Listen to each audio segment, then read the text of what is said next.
Hospital से मीना कुमारी की dead body तक लेने के लिए परिवार के पास नहीं थे पैसे, फिर हुआ था ये चमत्कार।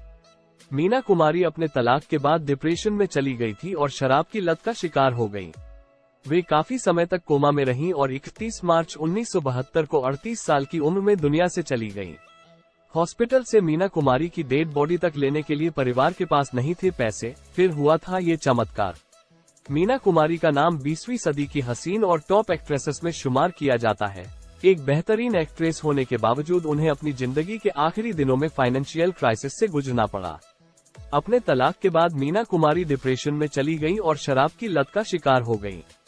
इसी वजह से उनकी सेहत बिगड़ती चली गई और आखिरकार सिर्फ 38 साल की उम्र में उन्होंने इस दुनिया को अलविदा कह दिया। मीना कुमारी को लिवर सिरोसिस था। अपनी फिल्म पाकीजा की रिलीज के 1 महीने बाद ही वो दुनिया से चली गई। वे काफी समय तक कोमा में रहीं और 31 मार्च 1972 को उन्होंने आखिरी सांस ली।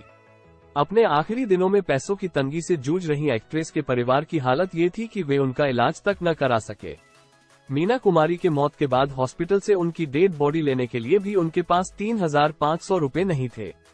फिजिशियन ने अदा की थी रकम। साल 2014 में रेडिफ को दिए एक इंटरव्यू में जाने माने निर्देशक बिमल रॉय की बेटी रिंकी रॉय भट्टाचार्य ने खुलासा किया कि मीना कुमारी का परिवार उनकी डेड बॉडी लेने के लिए भी पैसे देने में असमर्थ था। ऐसे में मीना कुमारी के फैंस ही उनके काम आए। जहां मीना कुमारी ने लाखों दिलों पर राज किया, वहीं अस्पताल के अंदर भी उनके एक काफी फैंस थे।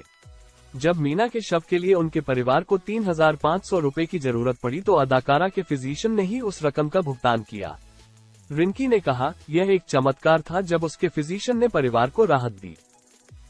आर्थिक तंगी से था एक्ट्रेस का बुरा हाल। इससे पहले रेडिफ को ही दिए एक इंटरव्यू में लता मंगेशकर ने मीना कुमारी के बारे में बात की। उन्होंने बताया कि वो अपने दोस्त की बिगड़ती सेहत के बारे में जानने के बाद उससे मिलने गई थी। तब मीना ने गर्मजोशी से उनका स्वागत किया और उन्हें चाय ऑफर की। हालांकि लता जी ये आसानी से समझ सकती थी कि एक्ट्रेस के पास उनकी गर्मजोशी के अलावा उन्हें देने के लिए कुछ नहीं है।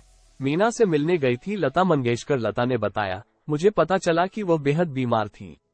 जब मैं फूल लेकर उसके घर पहुंची तो उसने कहा, अल्लाह, आप यहाँ आए, मैं बड़ी खुशकिस्मत हूँ। हमने बात की। उसने मुझसे चाय के लिए पूछा। हालांकि मुझे लगा कि उस हालत में वह अपनी गर्मजोशी के अलावा मुझे कुछ भी देने की स्थिति में नहीं थी। कुछ समय बाद उसका निधन हो गया।